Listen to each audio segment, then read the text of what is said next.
Bagamat ay maulan, ay tayo ay nanatili pa rin o tayo ay nagkaroon pa rin ng pagnanais na tayo ay magsama-sama ngayong Sabat upang sumamba sa ating Panginoon.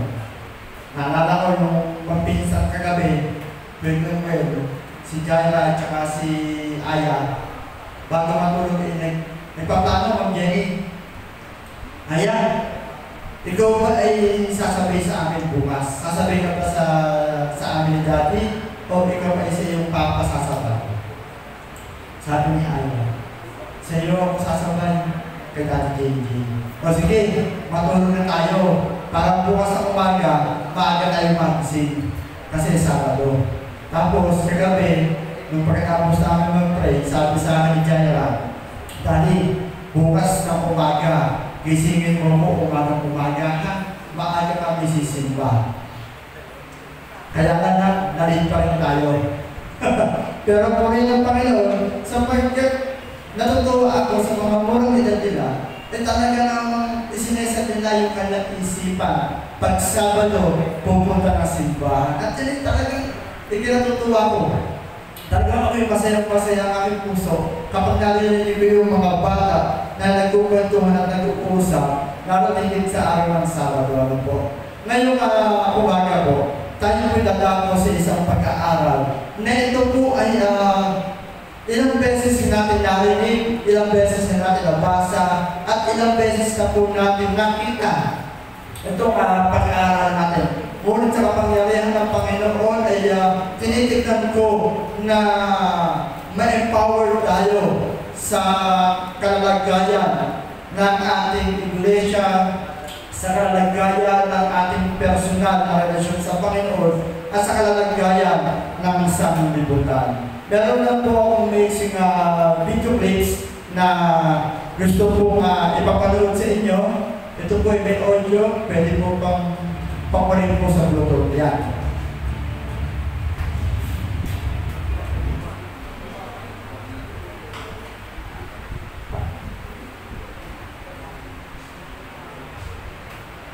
Sige pa, ulit.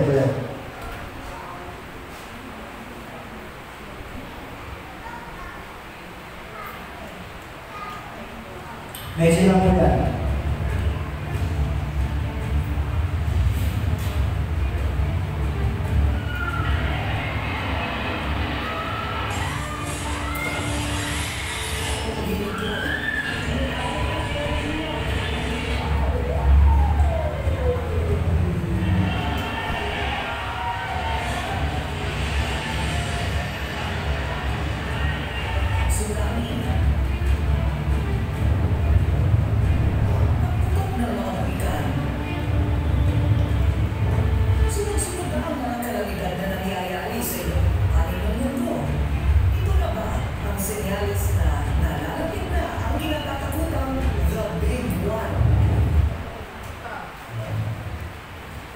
So, alam ko kanina, nung binasa ng Tatay Jaime yung ating kitex, alam ko nakuha nyo na yung ibig kong sabihin. Yung ibig sabihin ng ating mensahe. Ngunit kung titignan po natin sa kalagayan ng ating sanlibutan, iba't ibang mga trahedya ang ating nakikita, ating nararanasan, at ating naririnig. Pag tayo po ay nag-Facebook, makikita natin na napakadami ng balita tungkol sa natural disaster. Nakikita natin hindi lang sa natural disaster. Kagabi ay may nag-feed sa aking Facebook. Talagang habang ay Jaira, habang nag-computer yung bata, ay pinasok, biglang binaril. Napanood ko po yun. Iba't-ibang disaster yung naranasan ng ating sanlibutan. At yung tinatawag po, salamat po kay Corina Sanchez. Salamat kay Corina Sanchez kasi nakita ko yung video niya na, uy, pwede itong gamitin sa aking inihahandang mensahe ngayong araw. Nasa na ba ako? Yun, sabi ni Corina Sanchez, ito na ba yung ating iniintay na the big one? Ano po? Ito na ba? Kasi kapag meron pong mga lindol na dumating, isipin niyo po yung aftershock sa Cebu ay may kumulang ng 100 na beses po o lampas pa yung aftershock sa Cebu na naranasan nila ngayong 1 of October lang yun.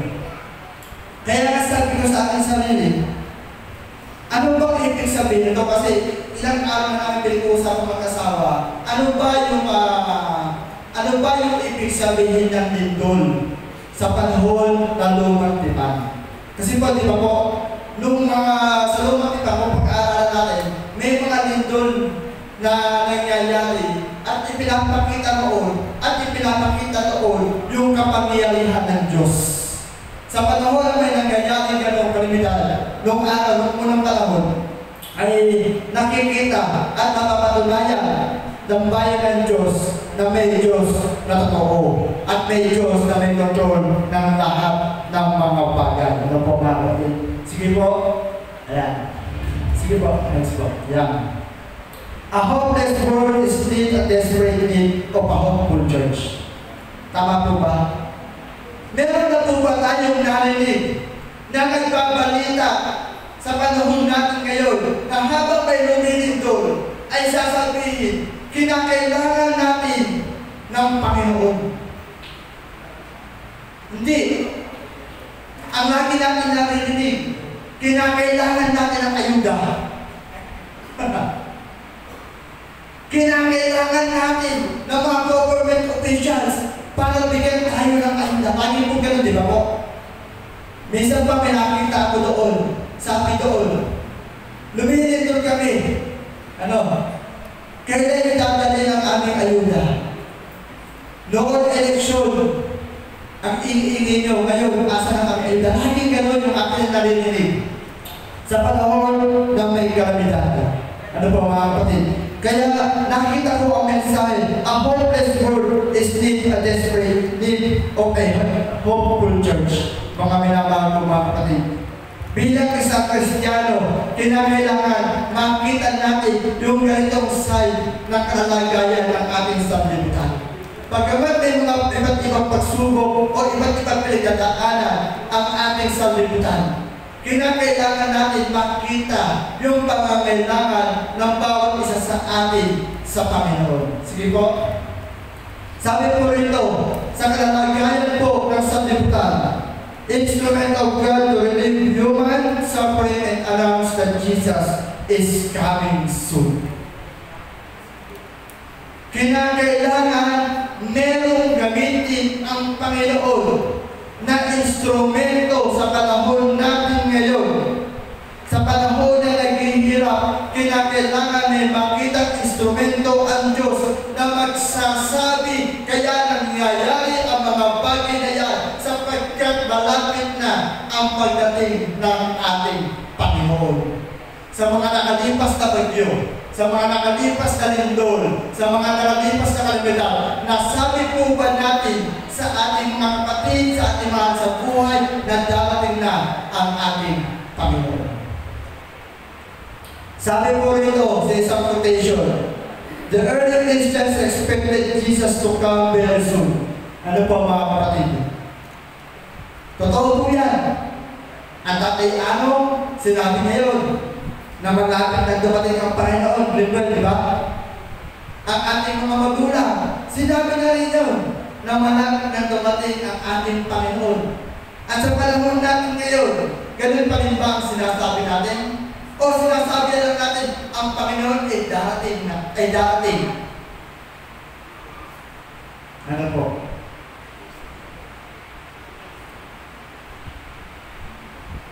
Mga kapatid, naalala ko po yung aking nanay nung bumabag yun. Sabi na, di ko alam kung anong panahon ng bagyo yun. Talagang bumabag yun. At sabi niya nanay, baka dumating na ang ating Diyos. Baka dumating na ang ating Panginoon. Sige po.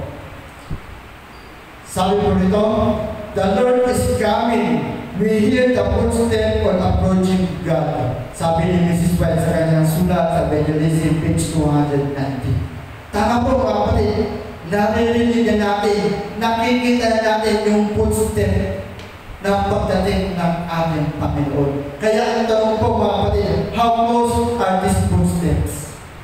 Gaano kalapit na itong mga footsteps ng pagdating ng ating Panginoon? Ang mga kasagot lamang po dyan, mga minamahal ko mga kapatid, ay ang Biblia. Kaya po ako po yung humihiling sa inyo na ang muli yung samahan na buksan ang ating mga Biblia sa aklat po ng Mateo, ang kapitulo po ay 24 at talata po ay 4 hanggang 13. Sige po, bukatin po natin sapagkat ito lang po ay mga verse lang yung mga nakasulat dyan sa ating slides. Pero yung mga nilalaman ay mas makukumpleto po natin sa ating Bible o sa ating mga electronic gadget. Ayan po. Sabi po ito, makikita malaman naman po natin ang kasagutan kung gaano kalapit na ang pagdating ng Panginoon dito sa tinatawag po, ano po? The sign of the second coming of Jesus. A word calling dramatically for destruction. Makikita po natin sa talata 24, 4 hanggang 13 yung mga pangyayari na ating nakikita, ating nararanasan, ating napapanood, ating napapalitaan sa panahon natin ngayon. Wars and rumors of wars, verse 6, famines, pestilences, and earthquakes in various places. Yung mga paglindol po, talaga nararanasan na po natin yan, nakikita natin yan. Tapos, mga false prophets and lack of love. Ano po mga kapatid? Nakikita, naririnig at nararanasan na po natin yung mga yan. Ngunit, nais ko pong tignan, mga minamahal ko mga kapatid, sa kabilang bahagi ng signs of the second coming of Jesus. Gusto ko kayong dalhin sa kabilang bahagi. Kasi yung nakikita natin, at yung naiisip lang natin, ito yung sa panahon na nakikita natin na sobra yung nangyayari sa libutan. Kapag sobra yung nangyayari sa libutan, lagi natin sinakabi, malapit na palitin ng Panginoon, malapit na magulaw ang sanlibutan. Sapagkat naranasan natin ito mga ito. Ngunit mga minamahal ko mga kapatid, hindi lang pala doon nagtatapos yung mga signs ng second coming. Meron pang isang pahina na kinakailangan po natin tignan at kinakailangan natin makita mismo sa ating buhay. Kapag nakikita natin yung mga lindol, yung mga bagyo, mga minamahal ko mga kapatid, hindi doon nagtatapos sa libutan. Hindi sa malalang pangyayari yun matatapos ang sanlibutan, mga mahal ko kapatid. Ito'y bahagi lamang. Pero meron tayong kinakailangan mas tignan na bahagi ng ating buhay bilang isang Kristiyano. Tingnan po natin sa Mateo 24, ang talata po ay 14. And this gospel of the kingdom will be preached in all world as witness of all nations, and then the end will come. Sa kalagitnaan, mga minamahal ko mga kapatid, ang mga pangyayari sa sanlibutan ito, kinakailangan natin makita, kinakailangan natin madama na ang ating iglesia ay tumatayong matibay sa panahon ng mga kandidato. Kinakailangan makita ang ating iglesia na ginagampanan ang kanyang misyon sa kabila ng mga negatibong pangyayari sa ating sanlibutan.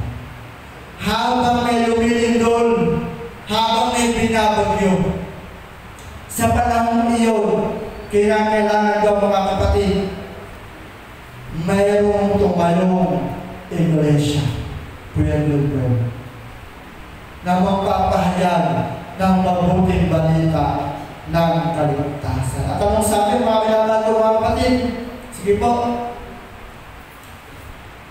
And the second coming of Jesus entrusted to 70 Adventists.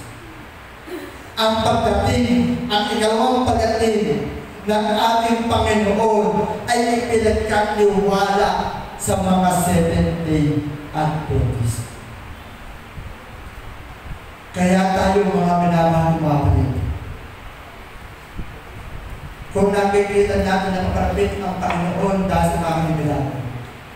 Kinakailangan magampanan natin bilang mga Seventh-day Adventists ang ating mission. Ano ba ang ating mission?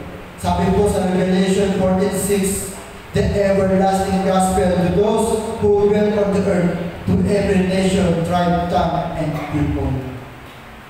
Kinakailangan sa panahon ng mga kalamidad, mabigyan natin sila, mapaabutan natin sila ng isang mabuting balita ng kaligtasan. Saan naman sila sulong ng sanlibutan. Ano man ang kailang lahi, ano man ang kailang patribo, ano man ang kailang mga panalita, ano man klases ng tao, mga minamahal ng mga kapatid. Bilang mga Seventh-day Adventist na inatasan ng Panginoon na tumayo sa kalagitnaan ng mga kaligtasan, kinakailangan po natin malapit sila ng ating mabuting balita ng kaligtasan upang sa ganon, sa kabila ng mga kaligtasan na ito, merong pag-asa. Ano po? Nakikita po natin yung liwanag ng ating pag-aaral. Nagsimula tayo sa strategy. Nagsimula tayo sa mga kalamidad. Patungo sa pagtayo ng ating iglesia sa kalagitnaan ng mga pagsubok sa limutan. At sa ating pagtayo, dala natin ang mabuting balita ng kaligtasan at magbibigay ng pag-asa. Na yung mga binanyo, yung mga lilindol, yung mga namatayan, sa kalagitnaan ng kanyang paghihirap na kalungkutan, may tatayong iglesia na magbibigay ng pag-asa.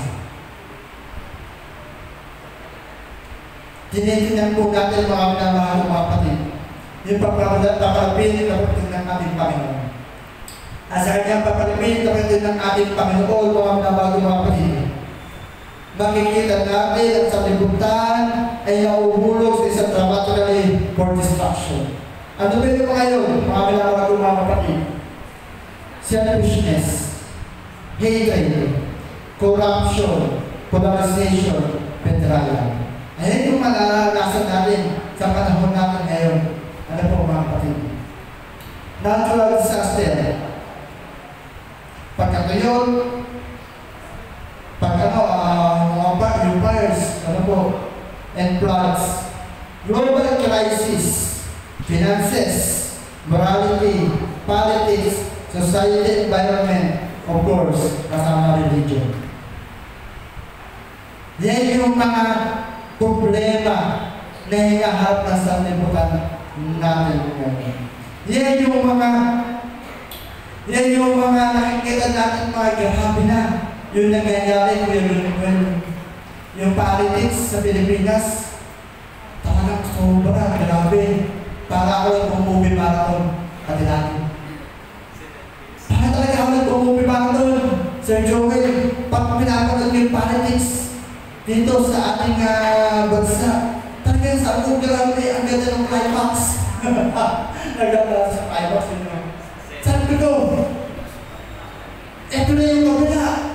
Pero kung matami yung kabila, mas malakas pa lang, matami yung kabila. Tapos sa pabawasan yung kabila. Ang galing. Ano po mga kapatid? Ang galing. Tapos lumindol sa Cebu, lumindol sa Davao, lumindol sa Baguio. Nagsasama-sama yung signs of the coming ng Panginoon. Bakit? Kasi nakatala daw sa sulat ni Mrs. White. Sabi ni Mrs. White, mga kapatid sa testimonies for the church, the agencies of evil are combining their forces and constitute they strengthening for the last great crisis. Great changes are soon to take place in our world, and the final movements will be rapid. Watch. Kaya pala nasa natin ito, kasi sabi ni Mrs. White, yung footsteps ng ating Panginoon, malapit na. Naranasan natin ngayon. Kaya ngayon, itong ahensya ng kasamaan, sila ay nagsasama-sama upang ipakita sa sanlibutan na ang panahon ay malapit na. Kaya sila tutulong-tulong, kaya sila nagsasabay-sabay na ipakita sa mga tao na ito na, malapit na ang pagdating ng katapusan ng sanlibutan. Ano po mga kapatid? Nagsasama-sama yung ahensya ng kasamaan upang maipakita na malapit na ang oras, malapit na ang katapusan. Ngunit sa kabilang side ng aming mga bagong mga kapatid, habang ang ahensya ng kasamaan ay busy sa drama sa sanlibutan, habang ang mga kaaway o ang mga devils ay busy sa mga kaguluhan ng sanlibutan, merong isang grupo ang tinawag ng Panginoon. Ano po? Ang sabi nito, we are called to be agents of hope. Sa kalagitnaan ng mga kalidad, tumayo ang isang iglesia. Ang iglesia ito ay ang Seventh-day Adventist na pinagkatiwala ng Panginoon at kanyang dalawang pagdating upang makapagbigay ng pag-asa sa magulong sanlibutan ito. At ikaw at ako, Prinsesa, ay tinawagan bilang maging miyembro ng tinatawag na agents of hope. Sabi nito mga kapatid, our message is based on hope and security, not anxiety or fear. Diba? Yung message natin, kinakailangan may pag-asa. May seguridad ang ating buhay. Yun yung kailangan natin ibigay sa mga taong nakakaranas ng pagsubok sa sanlibutan ito. Habang sila ay ginagawang props ng ating kaaway, tayo naman ay tumatayo sa kalangkalagitnaan upang bigyan sila ng tinatawag na pag-asa at ng security ng ating buhay. Sabi po rito, our focus, a church rising powerfully for mission. Ito yung kinakailangan na makita sa ating iglesia. Kinakailangan bumalik tayo sa ating focus. Habang lumilindol, balik tayo sa focus. Tumayo tayo, magbigay tayo ng pag-asa sa mga taong nakabalibig sa atin. Kaya ang tanong, is the church already rising powerfully for mission? Ang ating bang iglesia ay tumatayo na panatago at gumaganap sa kanyang mission? Sige nga, tayo po bilang individual sa gitna ng kaligtasan sa ating buhay at pamilya, tayo ba'y tumatayo? Nadala natin ang misyon na magbigay ng pag-asa sa mga tao na nakapalibot sa atin. Sabi po sa Matthew 28:18-20 yung binasa ng Tatay Jaime. We have the call, the commissions, the promise of the power of the Holy Spirit, and the certainty that Jesus will be with us always, even the end of the age. Panghawakan natin itong mabuti mga kapatid. Panghawakan natin habang tayo ay tumatayo, habang ibinibigay sa atin yung pagkatiwala na mabuting balita ng kaligtasan. Panghawakan natin na kasama natin ang Panginoon. Gagabayan tayo ng ating Holy Spirit. Ano po mga kapatid? Deal with the world worry dramatically for distraction, but prioritize the raising the church powerfully for mission. Ang sabi po sa isang quotation mga minamahal mga kapatid, mission is the heartbeat of the church. If it stops, the church ceases to be. Kapag pala walang mission ang simbahan, mga minamahal mga kapatid, yung puso tumitigil. Ano po? Nagkakaroon tayo ng idle moment. Kaya pala kinakailangan yung ating iglesia, yung ating mga programa ko natin sa darating next year, tayo mag-iisip na ulit ng programa, kinakailangan madami tayong programa na may papakita natin yung ating misyon na pagbibigay ng pag-asa sa magulong sa lipunan ito. Sabi ko rito, every program and activity of the church has meaning and the right to exist only it participates in mission.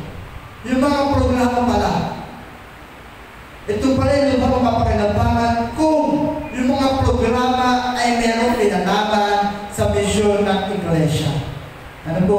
Kaya tama yung yung huli na pag-usapan namin sa Word of Jen, yung ating gift giving, na nakahanay pa rin sa misyon ng Panginoon. Yung ating visitation, yung ating Bible study, tama yung pinag-uusapan ng ating iglesia.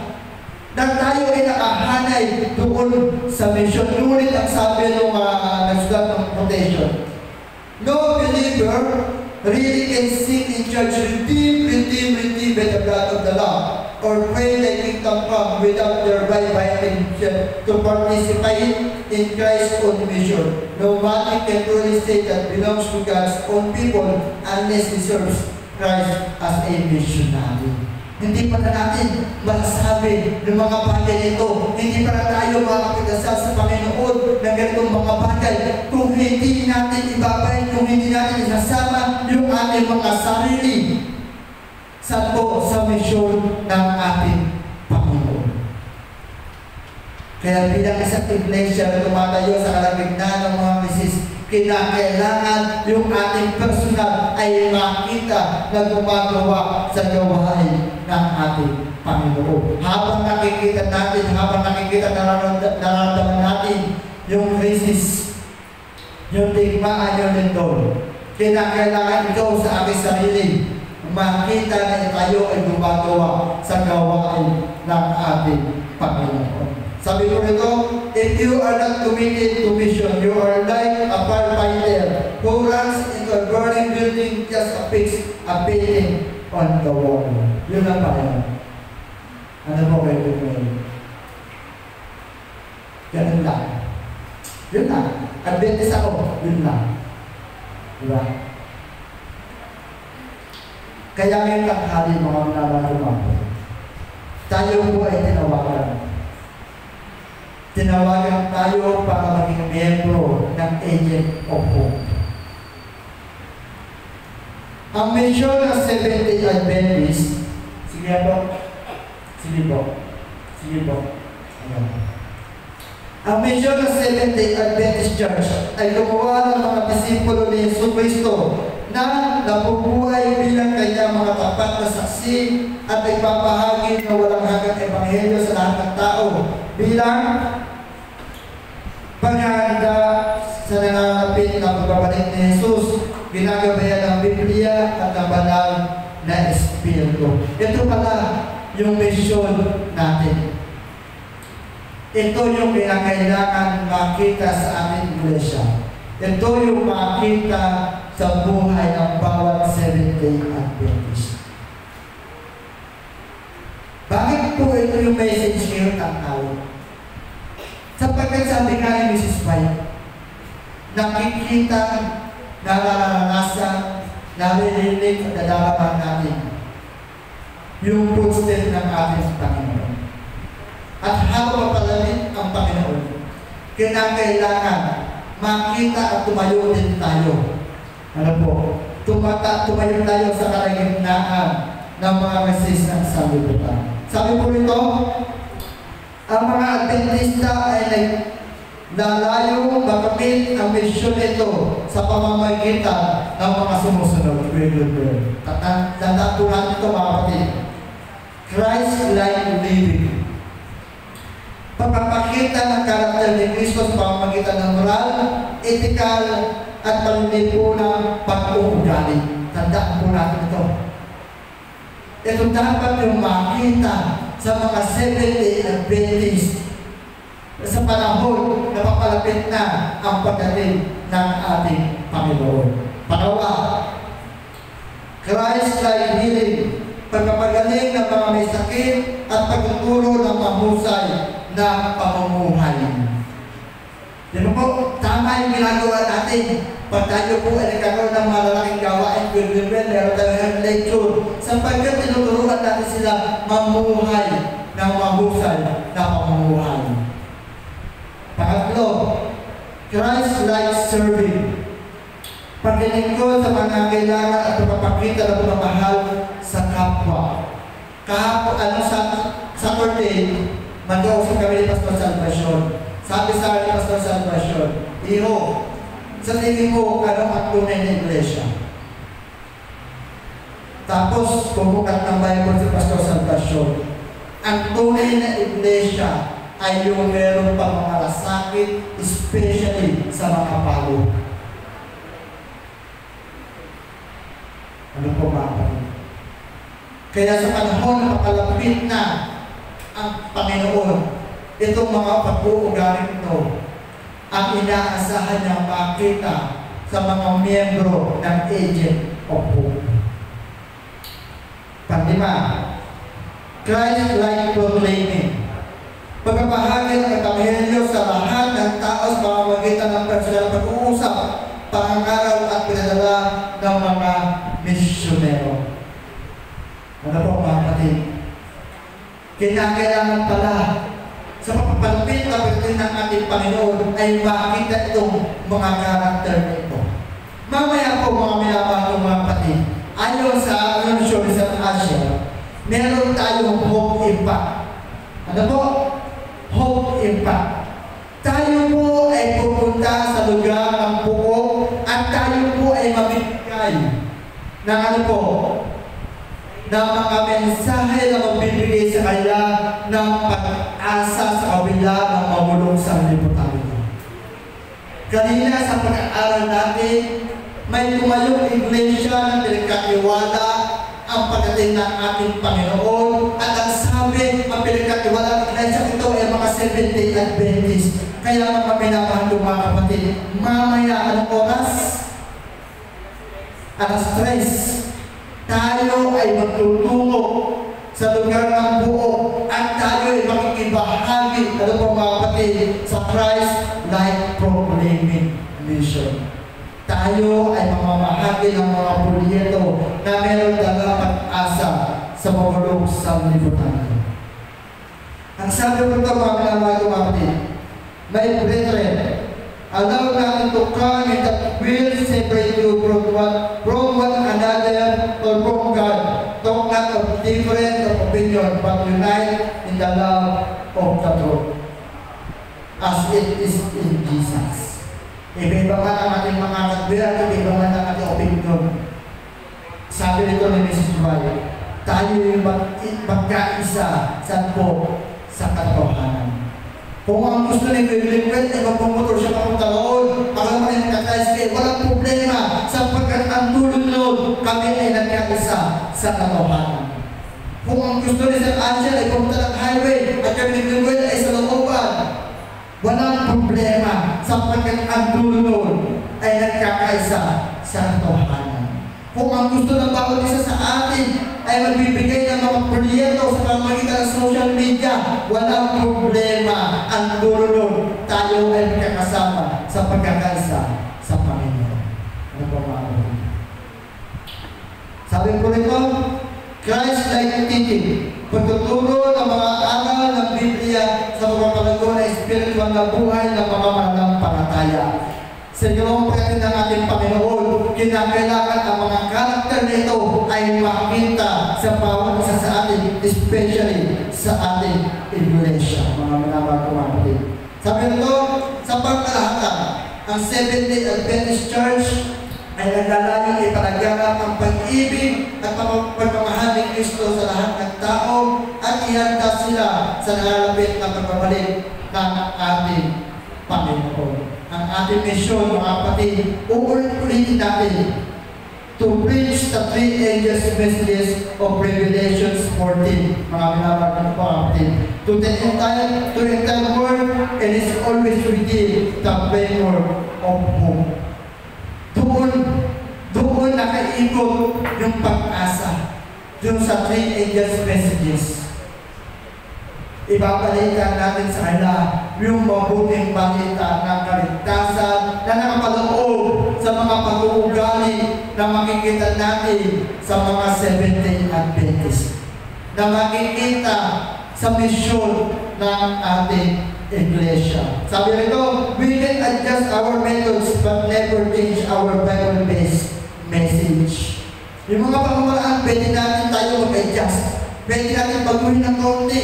Pero yung Bible-based, laging nandoon sa pagbalik ng ating Panginoon. Meron po rito mga ABC. Kasi sabi nila, ang paglago ng isang iglesia, mga minamahal ng mga kapatid, ay nakadepende sa attendance. Sige po, yan. Sa attendance, sa buildings, at sa cash. ABC. Dito daw natin mapapatunayan na lumalago ang isang iglesia pag merong ABC. Pero sa pag-aaral, mga minamahal ng mga kapatid, meron pa letter D. Ano yung letter D? Sabi ko doon, disciple making. Makikita ang paglago ng isang iglesia kapag ang bawat isa po sa atin ay naging sakot sa gawain ng Panginoon. Makikita ang isang paglago ng isang iglesia kapag ang bawat isa po sa atin ay maging isang lingkod ng ating Panginoon. Dito natin mapapatunayan na lumalago ang iglesia ng Santa Cruz kung tayong lahat ay nagpaparticipate sa banal na gawain ng ating Panginoon. Tandaan po natin mga minamahal ng mga kapatid, si Jesus ay pumunta nito para sa mga tao. Si Jesus ay namuhay dito para sa mga tao. Si Jesus ay naglingkod dito para sa mga tao. At si Jesus ay namatay para sa mga tao. At si Jesus ay muling darating para sa mga tao. Kaya sa kalagitnaan ng mga Kristiyan sa lipunan ito, mayroong isang iglesia katayo na magdadala ng pag-asa sa mundo sa lipunan ito. Na ang tinutukoy ni Mrs. White, ang tinutukoy ng Biblia ay ang mga Kristiyano na naglilingkod sa ating Panginoon. Mga minamahal kong kapatid, bakit dinadala natin ang mga bagay nito? Sapagkat ang sabi ni Mrs. White, nararamdaman na natin na mapalagad na ang mga hambang ng Panginoon pagdating sa sanlibutan. Kaya sabi ng ating pag-aaral, tayo bilang mga Seventh-day Adventist ay kinakailangan po natin maghanda. Kailangan natin maghanda.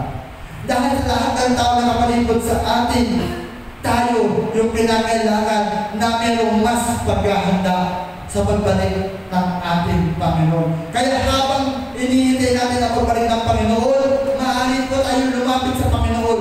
Maaari po tayo manalangin sa Panginoon na may ganitong panalangin. Ang sabi ni George Matheson, Lord, send me to the hearts without a home. Diba? Na-experience natin yun? Nakapagpahilin pa tayo ng ganitong panalangin?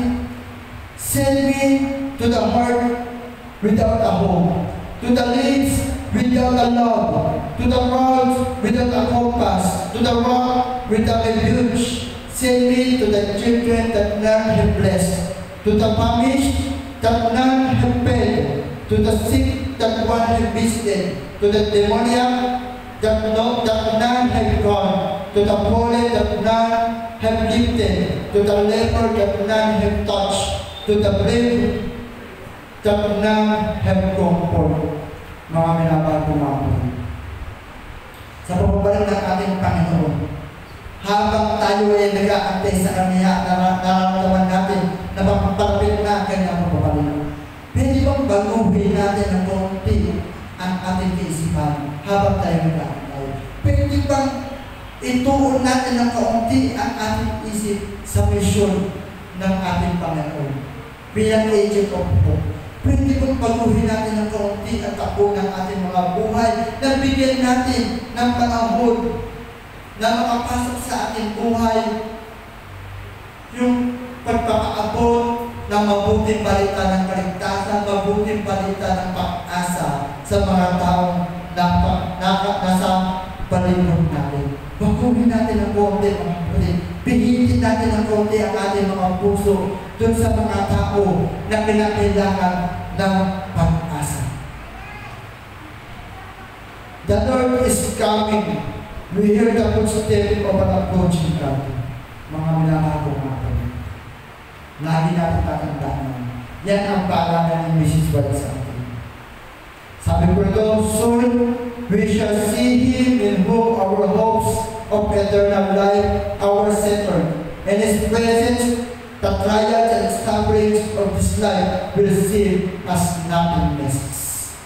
Sa kabila ng mga panghihirap sa lupa, sa kabila ng mga pagsubok ng lindol ng pagbaha, ng mga patayan ng lungkot at pagabag sa araw-araw ng ating pamumuhay, darating ang panahon na darating ng ating Panginoon, na ang mga pagsubok na ito ay masasabi natin na baliwala na lang sa atin, sapagkat pinaghawakan natin mabuti yung dakilang pag-asa, yung pangako ng Panginoon na sa kanyang bayan, sa mga tapat niyang mga anak, siya ay may tinatawag na gantimpala. At tayo po ay kanya dadalhin sa kanyang inihandang tahanan na pumapagod doon sa langit ng bayan.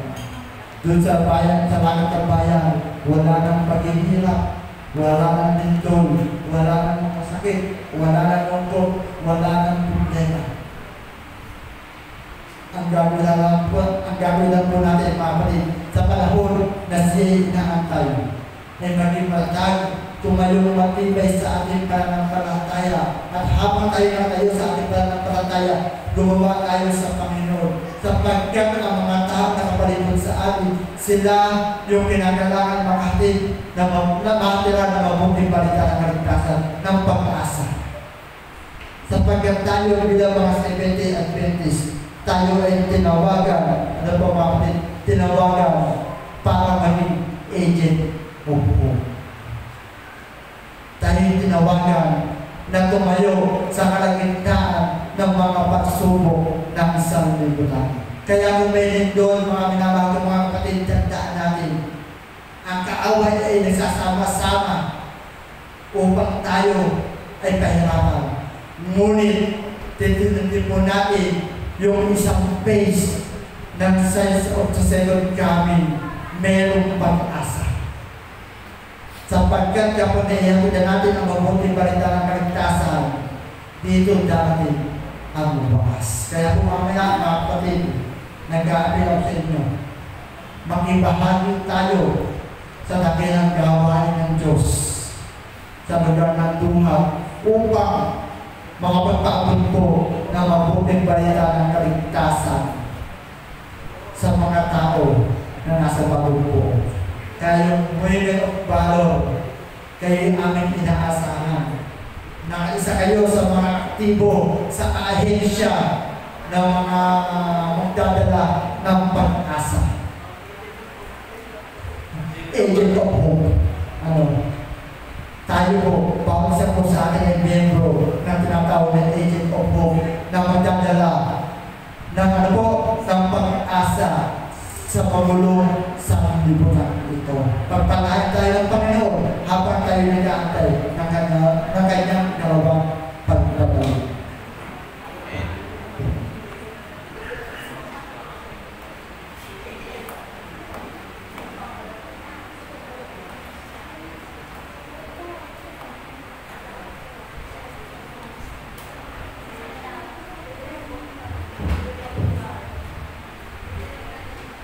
Bilang tugon po sa ating mensahe, ating pong awitin ang nasa hymn number 118, mga tanday na tupad ng lahat. Amen.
The church will not only be powerfully raised for mission, but it will also be fully prepared for heaven. Maraming po tayo. Amang banal, Diyos na makapangyarihan sa lahat. Amin po isinaliwa ngayong tanghali ang inyong mga sinyas ng inyong pagpabalik. Maraming salamat, Ama, sa kahandaan na ibinigay sa amin. Maraming salamat, Ama, sa mga paghahanda na ibinahagi mo sa amin upang sa aming sariling iglesia kami po ay magtayong matibay sa kalagitnaan ng mga gulo, ng mga kalamidad na nangyayari sa aming sanlibutan. Maaari po ba ang banal sa mga oras nito, sa mga panahon nito, pagpalain ng iglesia, pagpalain ang bawat isa po sa amin, at gamitin ang bawat isa po sa aming epektibong instrumento sa ikalalago ng iyong dakilang gawain. Tulungan kami, Ama, na makapagbahagi ng mabuting balita ng kaligtasan. Tulungan kami, Ama, na maging aktibong miyembro ng Agent of Hope na kung saan ay makapagbigay kami ng pag-asa sa mga tao na kapalibot sa amin sa kalagitnaan ng mga pagsubok sa kanilang mga buhay. Maaari po ba ang banal na ang Iglesia ng Santa Cruz ay gamitin ninyo sa mga huling araw na kung saan ang bawat isa po sa amin ay makibahagi sa inyong natatapos na dakilang gawain. Para kasi kami, kung kami po ay makita ninyo ng panghihina, tulungan kami sa panahon na makikita kami na kami po ay nahihirapan. Palakasin kami ang banal ng iyong banal na Espiritu, sapagkat kayo lamang po ang aming sandigan. Sapagkat sa panahon ito, kami po ay naghahanda na sa iyong ikalawang pagdating, sapagkat kami umaasa na kami po ay iyong kukunin at dadalhin sa iyong inihandang tahanan upang maranasan namin ang iyong pangako na buhay na walang hanggan. Ito po ang aming dalangin, alang-alang lahat sa matamis na pangalan ng aming Panginoon Jesus. Amen.